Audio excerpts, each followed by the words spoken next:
Hey guys, we are back with another vendor spotlight, and I'm really excited for this one. If you're thinking of investing or you own in Cleveland, Ohio, this is definitely something you need to learn about. I have Mike Burkons here today, and he's with Lead Free Ohio, and we're going to talk a little bit about some of Cleveland's new laws as far as lead clearance inspections go. But Mike, why don't you tell everyone a little bit about who you are, your background, and what you do? Yeah, hey, I'm Mike Burkons. I live in Beechwood, lifelong Clevelander. And I started doing these lead inspections when I saw, everyone's like, how'd you get into this? Well, I'm one of those weird people who follow city council meetings. I'm actually a Beechwood city council member, but I follow city council meetings in other cities too for some strange reason. You do? I didn't know that. For weird reasons. And I saw that the city of Cleveland was passing this law that was going to go into effect in, I think, at the end of 2020. And I realized that when that happens, was literally like 6 people who do this inspection. And as soon as this law goes into effect, there's going to be a need for a lot more of these people to do these inspections. And I looked into what it took to take the class and then take the test and that. So it wasn't a huge investment of time or money to do that. And I figured this will be good. It'll probably be a decent side hustle. And once the law went into effect, it became more than a side hustle. It was really good for, the first year. Now it's slowed down because more people have gotten into it. But so why don't you tell everyone a little bit, what is this new law that we're talking about? So the new law is if you own a rental property in Cleveland that was built before 1978, every 2 years you have to get your property, each unit in the property even, lead safe certified, which requires hiring somebody like me who's a certified inspector to come in and do what's called a lead clearance exam. That entails, one, you got to do a visual inspection, which is basically just to make sure there's not significant loose and chipping paint. Now, every house has some loose and chipping paint here and there, but first you have to pass a visual inspection, which is that there's not significant loose or chipping paint, and then you have to do these dust swipes you have to do about 13 dust swipes in the house in 4 different rooms, and it's basically all around the windows. So that might sound complicated from the time you let me in the door to the time I'm leaving. It's 10, 15 minutes. So it's really not that complicated. But yeah, that's the new law. And most landlords didn't really know about it until they were told they have to follow it. Or didn't really care about it. Well, listen, any landlord watching this, don't blame me. I didn't make the law. I'm not endorsing the law. Right. But I provide a solution to help you to comply with the law. So single family, multifamily, it doesn't matter. If you own a rental in Cleveland, you have to have it lead certified, and you have to do that every 2 years. Every 2 years. So I'm sure everyone's listening is going to go, well, that's a headache. Why would I do that? Oh, it's a huge headache. Now, and it really is. But I don't think it's as bad, and we're going to talk a little bit about what the cost of that is and stuff. But why is it important? Why does the city care that it's lead free? Yeah, well, so lead paint is dangerous to children. I don't quite. I mean, when I took this class you had to take, I mean, they went all through it, but in general, I mean, if there's a lot of exposed lead paint, either paint chips that kids are eating or through the air, it really slows down the development of a child's brain. The problem is everything that was built before even though it was illegal in 1978, lead paint, they realized it was dangerous. Every house that's at least built before 1960, they use lead paint. Now, that doesn't mean it's dangerous. If there's no loose and chipping paint and there's probably been 5 or 6 coats painted over it, that doesn't mean, you might have lead paint six coats deep, but it doesn't mean it's dangerous. So it's about keeping, if you have lead paint in your base, making sure there's not loose and chipping paint. Now, my question, and we've talked about this a little bit before, and I was really surprised to hear it. I'm sitting here like, are kids just eating paint chips all the time and I don't know about it? Right. Well, tell everyone what you told. Yeah. Well, before people knew it was dangerous, yes. Lead. If you go back all the way to Roman times, people put lead in wine because it was sweet. And before people knew lead was dangerous, it tasted like candy. Lead paint chips tasted like candy. So kids did eat lead paint chips. But as soon as they realized it was dangerous, and lead paint is still used for commercial applications because it's a better paint. But as soon as they realized it was dangerous, it was banned for residential. And every paint company after that, their non-lead paint has an additive in it. So if you paint over the lead paint and that chips and it falls to the ground, that additive makes it taste terrible. So even though there might be lead paint coats deep in that chip. If a kid puts it in his mouth, it's not going to taste like candy. It's going to taste terrible because of that additive. So no, unless it is a true lead paint chip that has not one coat over it, it's not going to be something they eat. So the whole eating lead paint chips is something that did happen, but it probably is so rare that there's any wall that hasn't had at least one coat over it since 1970. So, but yeah, I was born in 75, so luckily I probably didn't eat any. I had no idea about that. I thought it was so interesting that lead paint tasted sweet, because honestly, my thought went straight to what kids are eating paint chips, or who's not cleaning up the paint chips. But yeah, they're sweet, and that's really interesting. And to hear that after 1978, when they banned lead paint, that they added that additive so that it doesn't taste good, is honestly really fascinating to me. Yeah, it is. I'm glad to see that there was a proactive move, even if it's not lead paint and it's not dangerous paint for them to eat, I guess. Yeah.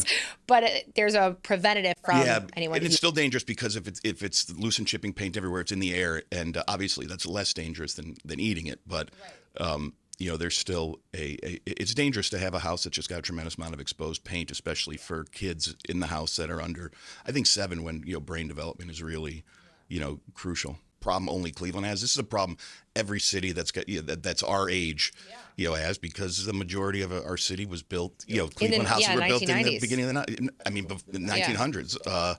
So this is not a problem unique to Cleveland. But it's a problem. It's not. And I've had a lot of investors call me from California and different places like that, and they're like, wait, do you have anything newer than 1970? I'm like, no, our entire city was really built in the 1900s. Almost everything is 1900, 1920. I think there's something maybe 90 or 100,000 rental units, and at least 90% of them are pre-78. Really? Yeah. That's such an interesting fact. Yeah. But yeah, we do. And by the way, when I say fact, I might have made up half of that. It's something like that. We're not textbook here, but that's really, really interesting. So, okay, investors have to do this. Now they want to buy in Cleveland because the cash flow is great, but they have to do this extra inspection. How much is this going to cost them? Well, let's just say if you don't have any loose or chipping paint, I mean, people are like, oh my God, you do this in Cleveland. I bet you run into a bunch of, crack houses or terrible houses. Well, yes, every once in a while you do. But I mean, I've got 2 kids. You come to my house, my house is in disarray half the time. For the most part, 8 out of 10 houses I inspect are, they're not in terrible condition, and there's not loose and chipping paint. The problem is the windows. If you have wood windows, even a nice house that's kept up well, if you have wood windows, that's where you have loose and chipping paint. Yeah, and in Cleveland, you see a lot of the older wood paned windows, especially the smaller unique sizes. There's round ones and smaller window ones, especially in duplexes. You see a lot of that. Mm-hmm. So you're saying those wood panes are really you'll see it a lot around. Yeah, I mean, even a house that's in good condition, you tell the owners kept it up. If it's got wood windows and those windows are going up and down all summer, there's going to be loose and chipping paint, and that is a problem. But it doesn't mean that you're a bad landlord. It's just before I come, you have to either you've got to sand all that down and throw a coat of paint on it, and it'll pass as long as there's no loose and chipping paint. Or I'm not one to tell you the type of investment you need to make, whether it makes sense, but maybe this is the thing that goes, I've been putting off replacing the wood windows forever. This might be the thing that makes you decide, I'll take that jump, because I don't have to spend $200 or $300 every 2 years to have the windows repainted right before this inspection. And I'm not saying it takes that every single time, but but then there are some houses where, wow, it's going to take a lot of money for this. This guy's got a dumpy house. There's loose and chipping paint everywhere, and he's got to spend some money to fix it up. But either they're fixing the wood or they're going to have to replace the windows ultimately. Yeah,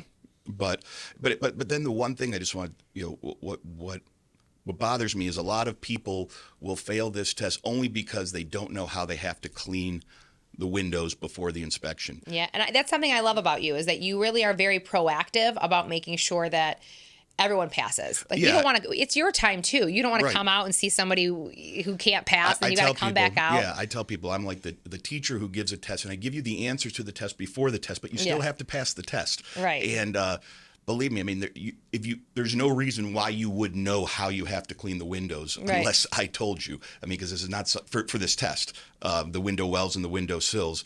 And one of the problems is a lot of landlords are either not from the area or they just don't have the ability to get there to clean it for the tenants, and they don't have the the relationship with the tenants to ask them to do this. Yeah. So in those cases, not only do we charge for the inspection, now I can't clean the windows for you, but I have a couple people that I can hire because that's be independent from me. And I hate doing it. I think, this guy charges $75 and it literally takes him a minute per window to clean. But if you can't do it yourself and you can't have the tenant do it, it's worth the money. Yeah, to because pass. I can't pass you because it's going to fail, and it's stupid. It's only going to fail because you didn't know how to clean this window or you just weren't able to. But in general, like I tell people, that should be the last resort because it's sad that you have to spend $75 to get this done. But it drives me nuts that Jesus, this guy's going to fail only because he didn't know how to clean this window. So there's really no other areas that are susceptible, I guess, to the lead paint besides the windows? Yeah, I guess doors when you open, but ultimately it's really just the windows. I mean, the big one is where there's friction, and that's the windows. And don't get me wrong, there's some houses that are not in great condition, but there's not loose and chipping paint. Mm-hmm. I mean, the only thing like what we do, I remember we did we were doing a lot around Case Western, and they say, an inspector, and they're like stashing the weed, and they're saying like this. Like I'm only looking for lead paint. Here for the windows. Anything else besides a dead body, I can overlook. Now, if you got a dead body, put that in another room. But we're just looking for lead paint. But yes, I mean, there's plenty of houses that have a million issues, but that's not what I'm there for. I'm just for the lead paint. And I knock on these doors, and these tenants let me know everything that's wrong with their house, and I'm like, listen, I'm just the lead paint's all I care about. I get it, but yeah, that's the only thing. And just because a house is in bad condition doesn't mean it's unsafe in the lead wise. And the one thing, it's pretty easy. You either see there's a lot of loose and chipping paint, or you don't. And if there is, you got to fix that before, or else you can't pass this test. Right. And so you're also very investor friendly, which I love. Yeah. So when it comes to price points and investors like, all right, I got to do it. Teach me how to clean the windows. They clean the windows. What should they expect for a single family or a duplex? Yeah. What does that cost? People are all over the board, of what they charge. And I'm not going to criticize what anybody else charges, but I charge $250 a unit. And if you have more, if it's a duplex, and above, if it's a duplex or above, or they're right next to each other, and I'm, I can give you a price break. But I don't think I've seen anybody who's lower than that. The only thing I ask is I say, I don't think you're going to find anybody lower, but just do me a favor, is make sure that when I show up, someone's there to answer the door. Yeah. Because I don't want to charge you a $75 no-show fee. I can move you around, but...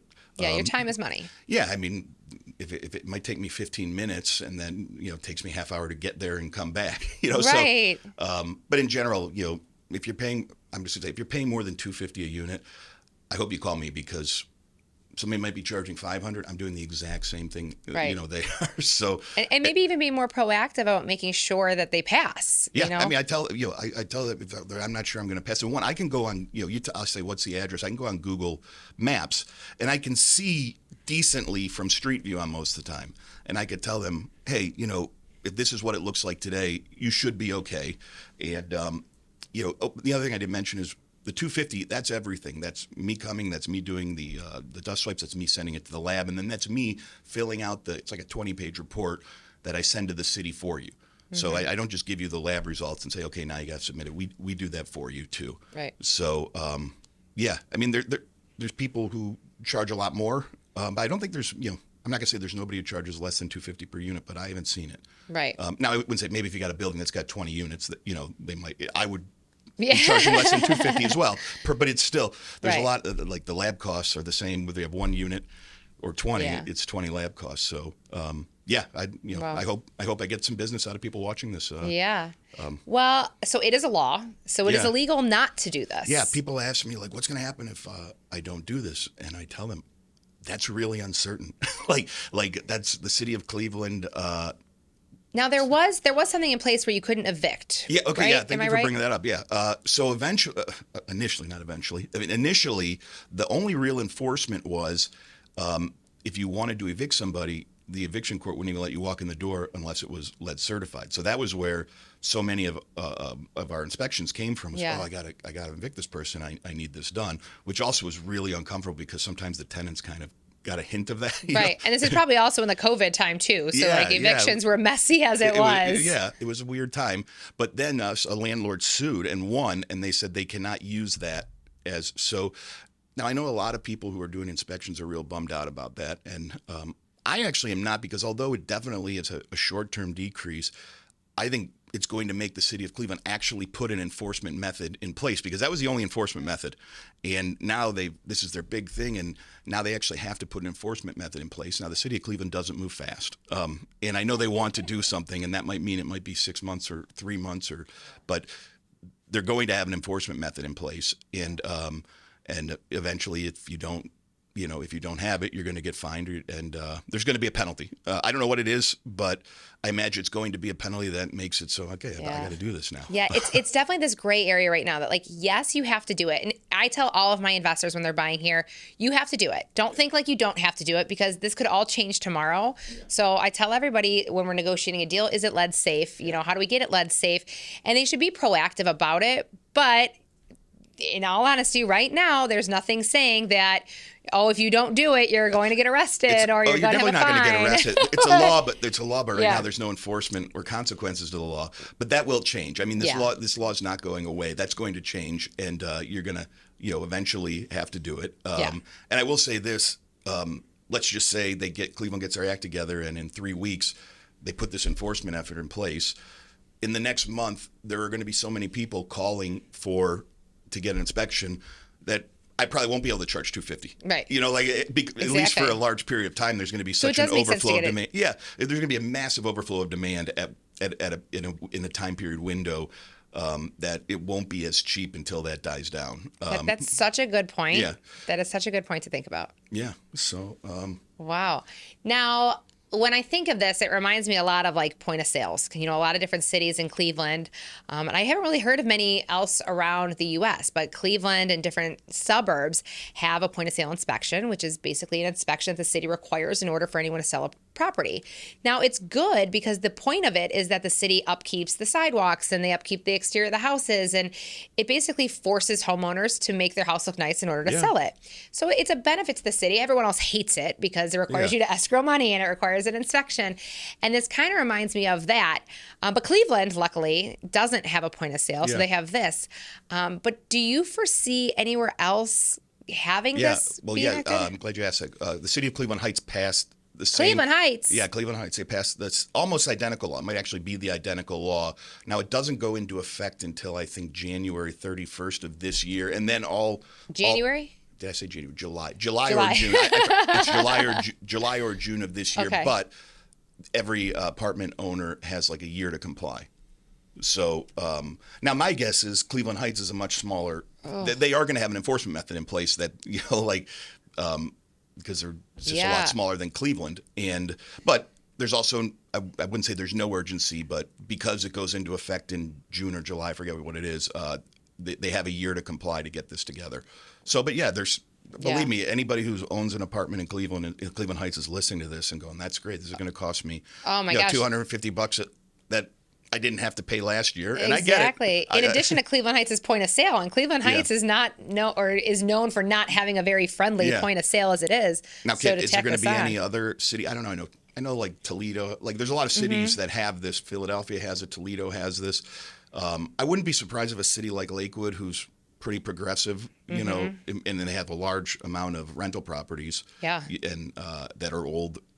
Embrace this. But right now, it's just Cleveland Heights and the city of Cleveland. Wow. I had no idea that Cleveland Heights was going to bring this on. And I wonder what that's going to do for their city, though, just because a lot of people steer away from buying investments in Cleveland Heights just because it does require an interior and exterior inspection for the point of sale and 150% escrow. Like, it's already tough to do it. I have a friend who owns a bunch of units. Yeah. And he let me have it. I'm like, dude, I didn't pass this law. I know.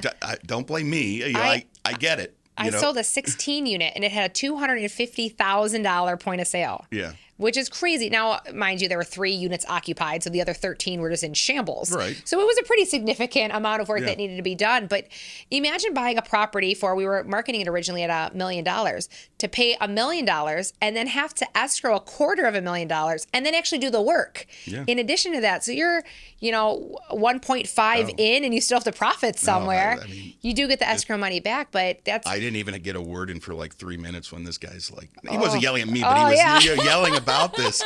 And by the way, this guy has got so much money. Like, I'm like, Jesus. Right. Don't be too... Well, that's true. Like the Cleveland Heights investors that I found, they typically will continue to invest in Cleveland Heights because once you've escrowed the money for one deal, you can just leave it there and roll it into the other ones. Okay, and so you end up, Yeah. you lose money on your first deal because you don't get that escrow money back, but then you almost are not putting any money up for the rest of Yeah. them if you continue to just invest in the same place. I'll say this. I mean, I'm from Shaker. I live in Beechwood right now, so I know Cleveland Yeah. Heights really, really well. In general, like, the houses are old, but they're Yeah. they're pretty well kept. Yeah. And Cleveland and Shaker is beautiful. yeah, and I could get it. If you're an apartment owner who's got nice apartments, you're upset that you got to spend $250 every 2 Yeah. years, for something that really isn't directed at you. So I Right. get it. I get why people don't like this, and Yeah. I'm not here to defend that law. I'm just here to provide a solution. I do it. I think about close to if. I'm pretty sure that as cheap as anybody does it. So, I do whatever I can to let you know what you have to do to pass. I'll even Yeah. tell you, I don't want to go there if you don't think you're going to pass. I'll come do this, this, and this. Now, one other thing I just want to mention, if you're not sure whether it's going to pass, you can hire me. I'm also not only a lead clearance exam technician, I'm also a lead assessor, which I didn't know. I actually signed up for the wrong class, and I got certified for both. But because of that, you can hire me to go and do a pre-inspection visit where I charge like $100 and I'll go and I'll say, no, you're fine. I can come here and do this. Or, hey, you got to do this, this, this, and this. And then Yeah. I'll come back when you have that done. Because I don't want to do the test and have you fail because I think that's something you have to disclose. Yeah. And so if you're not sure whether Well, if you you're fail, passing, then you probably have to remediate. You can't just paint over it or clean it, right? no, not remediate in the sense that if you have a violation from the Board of Health, that's different than failing this. If you have a Okay. violation from the Board of Health, then you have to get a licensed guy to wow. do this, this, and this. That's not this. If you fail this, you just I have to go back and test it, what the failed piece is, and it passes Okay. again. But I do think you might have to disclose that, which some people may go, oh, I don't want to touch that house, even though it's not Yeah. a big deal. So I tell people I don't want to do it until it's ready to pass. And I'll tell you everything you need to do. So you don't have to pay me the $100. But if you're unsure, it might be worth you paying me the $100. Well, I'll go there Right. and I'll say, okay, you'll pass, and I'll come back tomorrow and do it. Or, hey, you got to do these 6 things. And when you do, then I'll come back. 'Cause- And real quick, why would the Board of Health, how does the Board of Health get involved? What is the difference there? Why would they come versus this normal inspection? Yeah, so if a kid has an elevated, if a child is sick and they find that he has an elevated blood level, and now what I'm telling you, I think is about 85% accurate. But I think So look into it. Yeah, I think fact conceptually, check, what I'm about to say is accurate. If a kid is sick and and it turns out he has an elevated blood level, elevated lead in his blood, then they do an inspection of the house, and a lot of times they're going to find that the house has got flaking paint, and then they put a big sticker on it that says, and Oh. then in order to remediate that, then you need not just any contractor. You can't do the work yourself. It's got to be somebody who's certified to do this, and it's a huge pain in the ass. I walked a duplex like that, and it was Yeah. like $100 and some $1,000 that they needed to pay and by to the way, do a it. lot, It was and it really sucks for the guy who owns the house who can do all this Yeah. work. He's capable of doing all this work, but now he can't. Now Yeah. it's not just before that person who's got all the licenses that they need, before he can even touch it, he's got to be in contact with the Board of Health. And I just feel real bad for the guy who bought all these properties because he can do all the work and now he can't. So, but if you fail my thing, you could do, and if I go and I say, hey, you need to do this, this, and this paint, if you're able to do it all yourself or you have somebody do it, that's fine. But if you have I don't know what you call it, from the Board of Health, a violation from the Board of Health, that's a whole different area. And, then you can't do it yourself. Right. But yeah, if I catch it, you can do it yourself, or doesn't matter. You just got to get it done. Whatever's faulty. So while the lead laws aren't being enforced right now, it would make most sense for landlords to have this inspection done now. A, because the price point's lower, because once they start enforcing it, everyone's going to come after it, and your rates are probably going to go up. Yeah, it's going to be enforced eventually, and it's just when City of Cleveland figures out how to do that. Exactly. So that's a big key point. And then also just being proactive, should it have flaking paint and something like this happen, imagine going through that process where now you're paying thousands of dollars, maybe, tens of thousands of dollars, and it's a longer time frame, and you got the sticker on your house, and I'm sure that definitely has to be disclosed. Yeah. And you could have been proactive and just had you come and do it. Correct. Find it, clean the windows, paint over, whatever it needs to be done.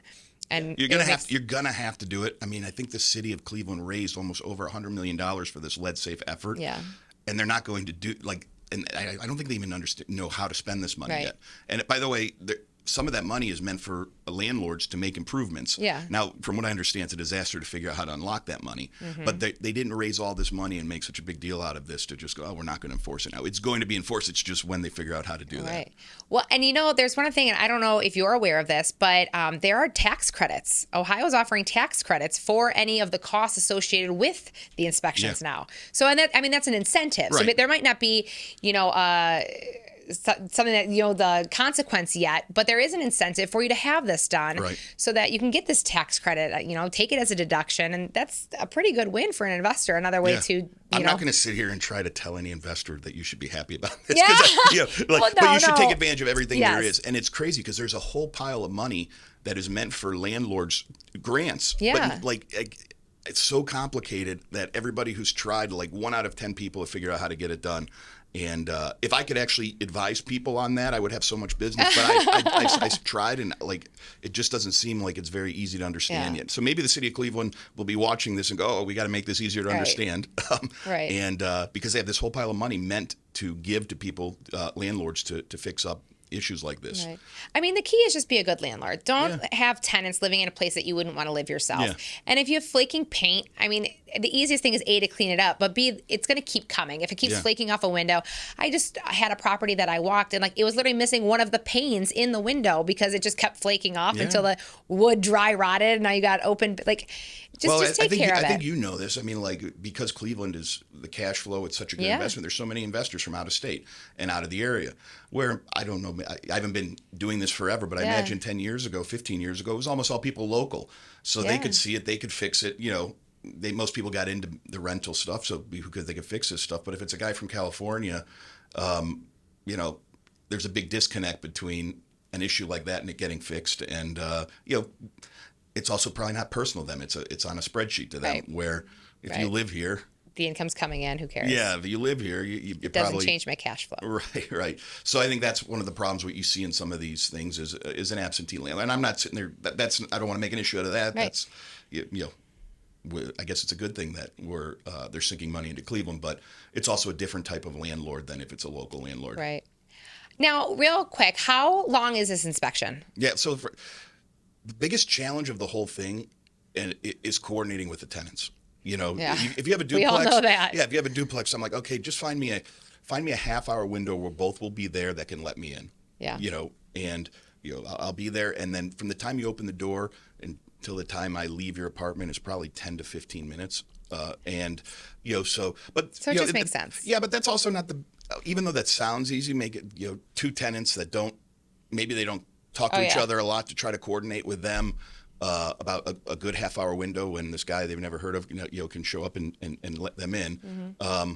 But that is so across the board. Sometimes the landlord just got a good relationship and it's like that, and then sometimes you could tell these people hate the landlord, and as a proxy they hate me, because they think I am, an extension of it. But that's the biggest challenge is just the coordination of getting access. Right. And but once you open the door, I'm in and out in 10, 15 minutes per unit. That's how long it takes. Wow. You're on these committees. Is there anything else on the horizon that landlords need to be aware of? No, nothing that I know of. I would just say that eventually Cleveland is going to put some, an enforcement thing in place. In the last 2 months, there's been some pretty detailed articles, from saying we have this, but nobody's, it's I think a 14 or 15% of units have had the inspections yet. and eventually they're going to figure, and that's just because one, probably 80% of those had to do it for evictions, and eventually they're going to figure out an enforcement thing, and then if you decide to blow it off, you're going to get, I imagine, monthly fines, Right. whatever that is. I don't know what it is, whatever that looks but I'm like. sure it's going to be a number that incentivizes you to get this thing done Right. eventually. Right. Do you invest in anything? No, You haven't invested? no. That's just, it's a different type of Yeah. person, like. It is. It's I'm the wild. person that, geez, if I got to know the people, I wouldn't want to, I wouldn't want to collect. give them that leeway. I'd be the best landlord and the worst investor. So, That's awesome. Mike, thank you so much for coming. thank you for having me. Tell everyone how they can get in contact with you. Yep. Mike Burkons is my name. Lead-free Ohio, leadfreeohio.com. My cell phone number is 216-832-6771, and my email is mike@leadfreeohio.com. I love it. So just be proactive about it. Go Yeah. get your lead test done. It's going to come around, so you might as well get it in now while it's cheaper. Call Mike because he's the cheapest in town. And Very investor I friendly. spend as much time on the phone with you to explain things Yeah. to you as you need. And I mean, you've been very thorough here. Like, I feel like I understand the process. I'm not afraid to do it, Right. where I really didn't know too much about it before. And this has been very informational and helpful. But even if you had to do this test tomorrow, you'd probably give me a call, be like, hey, can you remind me how to clean those windows? Right. That's fine. I'd Yeah. rather you do that than not have the windows cleaned. Right. Exactly. All right, Mike, I appreciate you All right, so thank you. much. Have a great day. All right, bye.